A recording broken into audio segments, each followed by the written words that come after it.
제가 지금부터 다음 몇 가지 사항을 제가 읽어드릴 때 한번 여러분 스스로 체크를 해보시기 바랍니다. 나는 이 질문에 몇 가지나 해당이 되는지 한번 손가락으로 체크를 해보시기 바랍니다. 첫 번째, 하루 중 대부분 우울한 기분이 2주 이상 지속된다. 둘째, 어떤 일에도 흥미나 즐거움이 뚜렷하게 저하된다. 셋째, 특별한 이유 없이 체중이 감소하거나 증가했다. 네 번째, 불면증이나 과다 수면 증상이 나타난다. 다섯 번째, 지나치게 초조한 기분이나 무기력한 감정을 느낀다. 여섯 번째, 피로감과 활력 상실을 느낀다.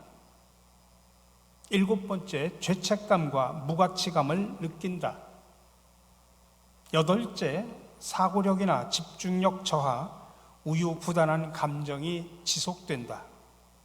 마지막 아홉 번째, 죽음이나 자살에 대한 생각이 반복적으로 든다. 이 9가지 가운데 여러분 5가지 이상의 손가락에 꼽혔다고 하면 여러분 전문가의 도움이 필요합니다. 요즘 코로나19가 오랫동안 지속되는 동안 코로나 블루라는 말이 생겼습니다. 코로나 블루는 교과서에 나오는 정식 의학 용어는 아니고 코로나19와 우울증을 뜻하는 블루가 합성된 신조어입니다. 다시 말하면 코로나로 인한 우울감, 불안감을 말합니다. 코로나 블루의 원인으로는 코로나19 확진자가 늘어나면서 혹시 나도 감염병에 걸리지 않을까 걱정하는 마음, 또 사회적 거리두기 때문에 모임을 자주 갖지 못하고 외출을 못해서 생기는 답답한 마음, 경기가 나빠지면서 경제적 손실이 커져서 생기는 분노감 등으로 알려져 있습니다. 이 코로나 블루의 주요 증상으로는 먼저 불면증이 있습니다. 평소보다 잠이 안 오고 잠들더라도 중간에 깨는 증상이 있습니다. 두 번째로는 가슴이 답답하고 두근거리면서 소화가 안 되는 증상이 있습니다. 세 번째로는 코로나19와 관련된 뉴스를 계속 보면서 불안에 떱니다. 마지막 네 번째는 평소 늘 하던 일이 하기 싫어지고 무기력해집니다. 그래서 주부들은 집안일을 하기 싫어하고 직장인은 업무 능력이 많이 떨어지는 모습을 보이게 됩니다.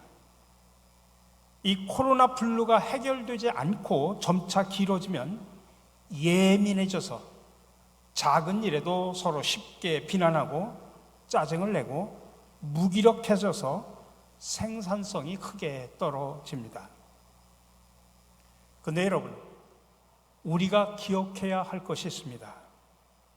코로나 블루, 통칭 우울증이라고 하는 것은 결코 죄가 아닙니다. 아니, 부끄러운 질병이 아닙니다. 물론 그냥 방치해 놓으면 우울증이 점점 심각해져서 문제가 되지만 우울증 자체만 본다면 아무것도 아닙니다.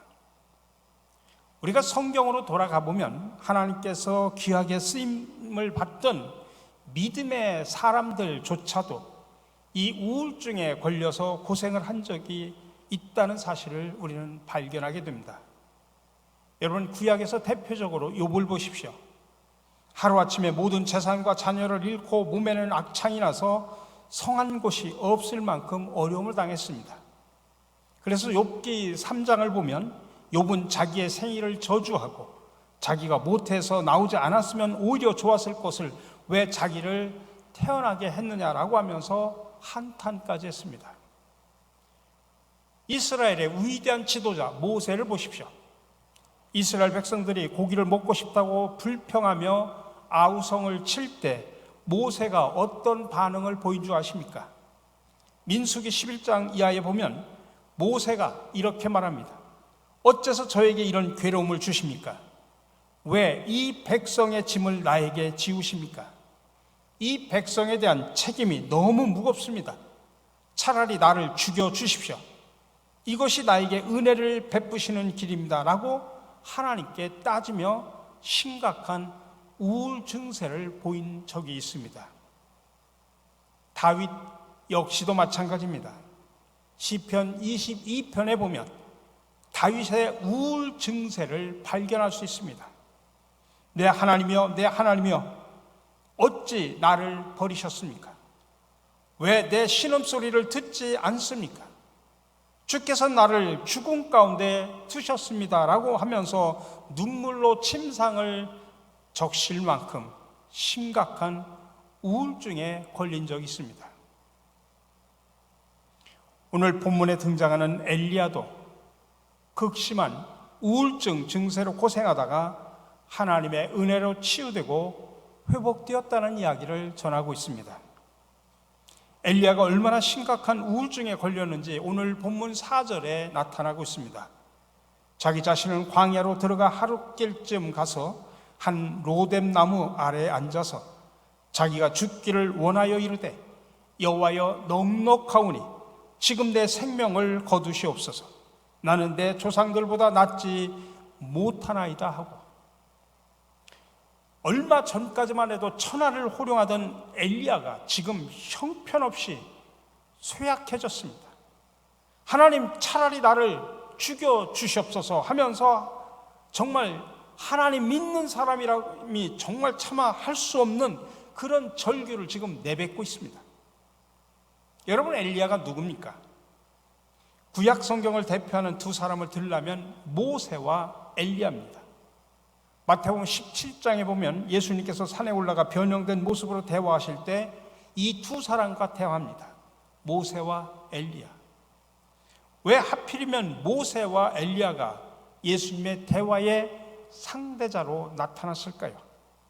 모세는 율법의 대표자였고 엘리야는 예언자의 대표자였기 때문입니다.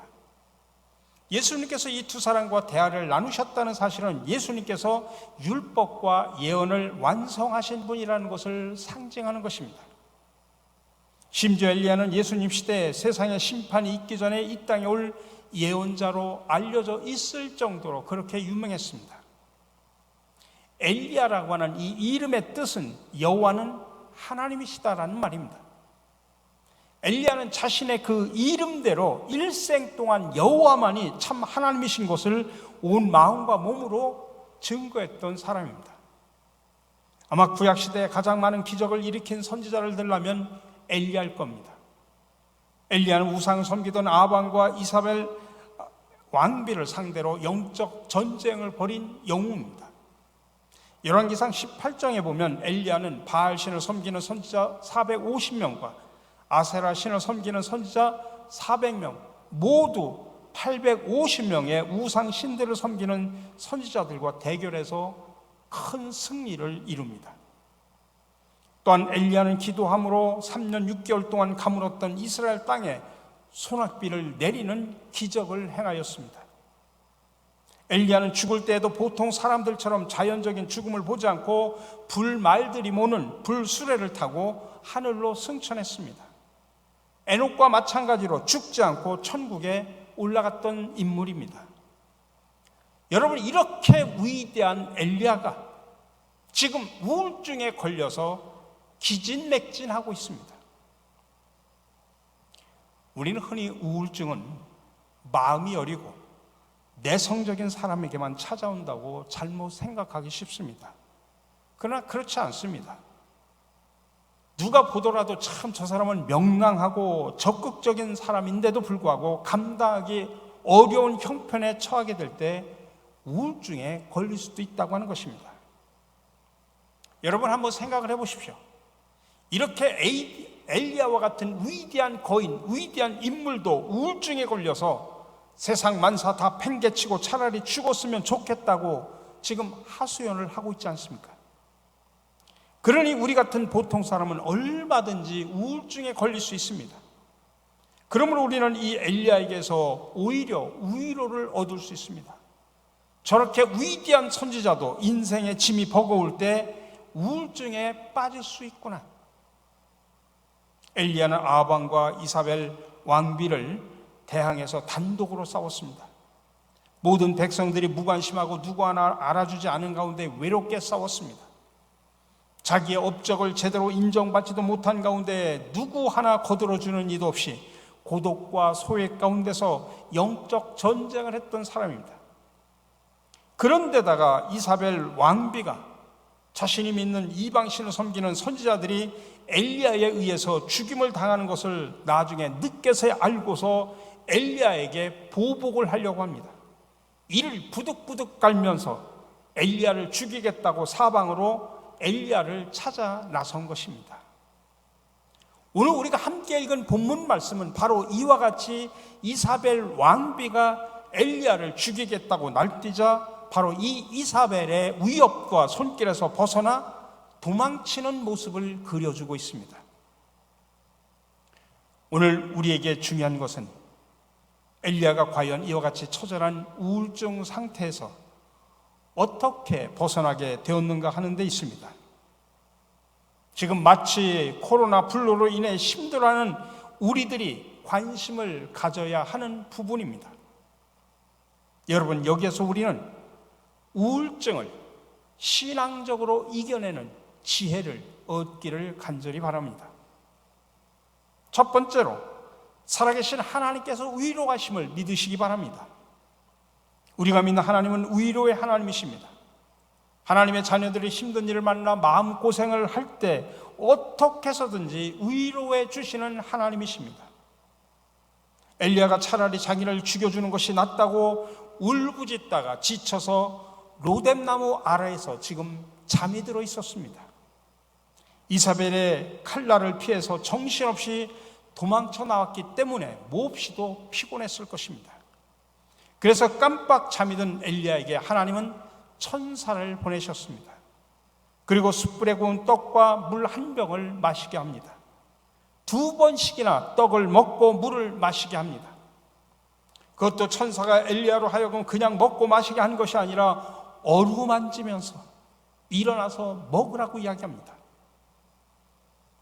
여러분, 낙심과 패배감 속에 빠져 있었던 바로 이 엘리야를 부드럽게 어루만지시고 또 일어나라고 용기를 주신 것입니다. 그렇습니다. 엘리야는 실망과 우울증에 빠져서 죽겠다고 생떼를 썼지만 하나님은 정반대로 엘리야를 살리기 위해서 먹을 것을 공급해 주십니다. 우리 사랑하는 성도 여러분, 하나님께서 여러분을 통하여 이루시고자 하시는 그 사명이 끝나기 전까지 하나님은 결코 여러분을 버리시지 않는다는 사실을 기억하시기 바랍니다. 아니, 오히려 정반대로 여러분이 힘들고 지치고 낙심할 때마다 주저앉은 여러분들을 어루만지시고 일어나라고 말씀하시면서 새 힘과 용기를 불어넣으심을 믿으시기 바랍니다. 특별히 장기간 지속되는 코로나로 인하여 무기력감에 빠지고 힘들어하는 우리들, 그래서 코로나 우울증이 엄습해 올 때마다 여러분들을 다정하게 어루만지시면서 위로와 용기를 주시는 하나님의 손길을 느끼시기를 간절히 바랍니다. 하나님께서는 반드시 여러분이 기력을 회복할 수 있도록 도우심을 믿으시기 바랍니다. 두 번째로 하나님의 성전에 찾아가야 됩니다. 오늘 하나님의 천사가 전해준 이 떡과 물을 마신 뒤에 엘리야는 새 힘을 얻었습니다. 기력을 회복했습니다. 그런 뒤에 엘리야는 40일 밤낮으로 걸어가 호렙산에 있는 굴 안으로 들어갑니다. 여러분, 호렙산이 어디입니까? 호렙산의 다른 이름은 신의 산으로도 불립니다. 시나이 반도 남쪽 깊은 곳에 솟아있는 신의 산, 즉 호렙산은 이스라엘 백성들의 거룩한 산, 성산입니다. 호렙산은 또한 모세가 하나님의 부르심을 받은 장소이기도 합니다. 뿐만 아니라 하나님께서 모세에게 십계명을 주었던 장소이기도 합니다. 모세가 시내산에서 하나님의 임재를 경험했던 것처럼 엘리야 역시 시내산 굴에서 하나님의 음성을 듣게 됩니다. 여러분, 우리의 마음이 답답하고 낙심되고 우울할 때 우리는 어느 곳으로 가야 합니까? 하나님의 거룩한 산으로 가야 됩니다. 호렙산 굴은 오늘날의 성전이라고 말할 수 있습니다. 하나님께서 가장 분명하고 가장 활발하게 역사하시는 장소가 바로 성전입니다. 천사의 배려로 떡과 물을 대접받은 엘리야는 다시 세상으로 나가지 않았습니다. 그 마음의 우울증을 완전히 치료받기 위해서 복잡한 세상으로 나가지 않고 곧장 하나님의 성산 호렙산에 있는 굴 안으로 들어갔습니다. 마찬가지로 오늘 우리가 진정으로 마음의 병을 고침받고자 하면 하나님의 성전으로 찾아 나와야 합니다. 왜냐하면 우리의 마음을 온전히 고칠 수 있는 분은 오직 하나님 한 분이시기 때문입니다. 정신과 의사의 치료도 중요하고 약물 치료도 중요하지만 성전에 나와 하나님의 치료를 받아야 됩니다. 성전에 나와 하나님께 호소할 때 치유의 역사가 일어난다는 사실을 여러분들 믿으시기를 바랍니다. 세 번째로, 고요한 가운데 하나님의 음성을 들을 수 있어야 됩니다. 엘리야가 지금 호렙산 굴에 들어가 앉아 있었을 때 어떤 일이 일어났습니까? 엘리야는 먼저 자기가 호렙산을 찾아온 이유를 하나님께 고했습니다. 자기가 왜 우울증에 빠질 수밖에 없었는지 자초지정을 하나님께 기도로 아뢰었던 것입니다. 이때 하나님은 엘리야에게 굴 밖으로 나가서 산 위에 서 있으라고 명령하십니다. 이때 엘리야는 하나님의 모습을 한번 간절히 보고 싶었습니다. 그때 제일 먼저 크고 강한 바람, 산을 가르고 바위를 부수며 지나갑니다. 그런데 하나님은 거기에 계시지 않으셨습니다. 두 번째로 지진이 지나갔지만 거기에도 하나님은 계시지 않았습니다. 마지막 불이 있었지만 불 속에서도 하나님은 계시지 않으셨습니다. 그런데 바람과 지진과 불, 이 모든 것이 지나간 뒤 세미한 소리가 들렸습니다. 근데 바로 이 세미한 소리에서 그는 하나님의 음성을 듣게 되었습니다. 여러분, 이것은 무엇을 말합니까? 상처받은 마음으로 낙심 중에 있던 엘리야가 바람이나 지진이나 불과 같은 거창하고 요란스러운 곳에서 하나님의 임재를 보지 않고 아주 세미한 소리, 침묵에 가까운 소리에서 하나님의 목소리를 들었다는 사실이 도대체 무엇을 뜻하는 것일까요? 이 세미한 소리는 우리 마음이 가라앉아 차분하고 정돈될 때에만 들을 수 있습니다. 우리 영혼 깊은 곳에 있는 초자아가 들을 수 있는 그런 소리입니다. 그러므로 엘리야가 세미한 하나님의 음성에서 들었던 것은 자기 영혼 깊은 곳에 숨어있던 목소리였습니다. 사실 그동안 호렙산 밑에서 엘리야는 아합 왕과 이사벨의 무리들과 싸우느라 너무나 지쳐 있었습니다. 복잡한 세상 속에서 너무 진을 뺐습니다. 그는 엄청난 일들을 해내면서 숱한 기적들을 직접 보았습니다. 그러나 그는 지금 탈진 상태에 빠져 있습니다. 신경과 정신이 헝클어질 대로 헝클어져 있었던 것입니다. 그래서 그는 머리가 복잡해져 있었습니다. 그러니 자연히 하나님께 불평을 할 수밖에 없습니다. 하나님, 제가 얼마나 위대한 선지자인지 아시죠? 제가 얼마나 하나님을 위해서 열심히 일을 했습니까? 근데 저에게 돌아온 보상이 뭡니까? 이세벨의 칼뿐이지 않습니까?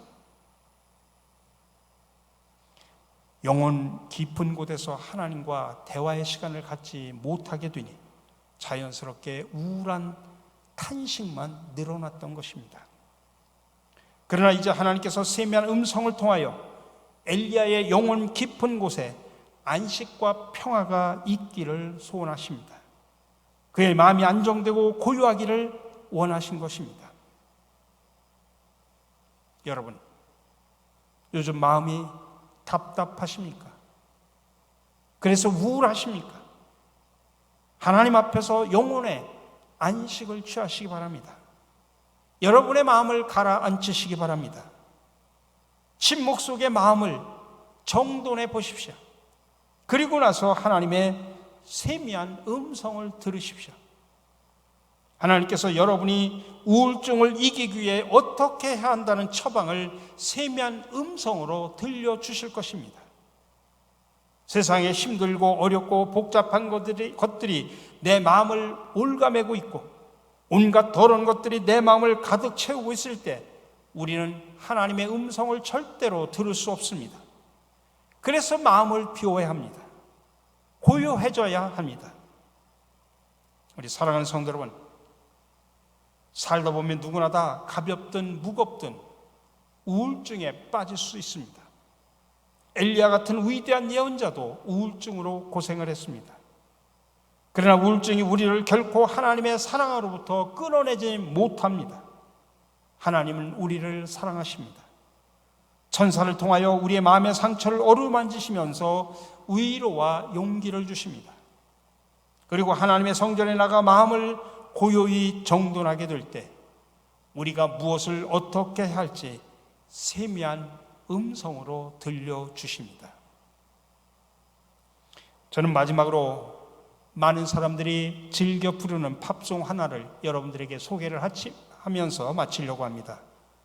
You Raise Me Up이라고 하는 제목의 노래는 2002년 노르웨이 출신 그룹 시크릿 가든의 음반을 통해서 팝송으로 처음 소개되었습니다. 워낙 흡입력 강한 멜로디와 아름다운 가사 덕분에 거꾸로 복음 성가가 되었습니다. 우리 함께 이 노래를 들어보도록 하겠습니다.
When troubles come and my heart burdened be, then I am still and wait here in the silence until you come and sit a while with me.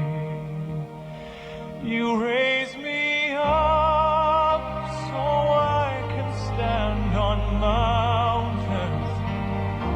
You raise me up to walk on stormy seas.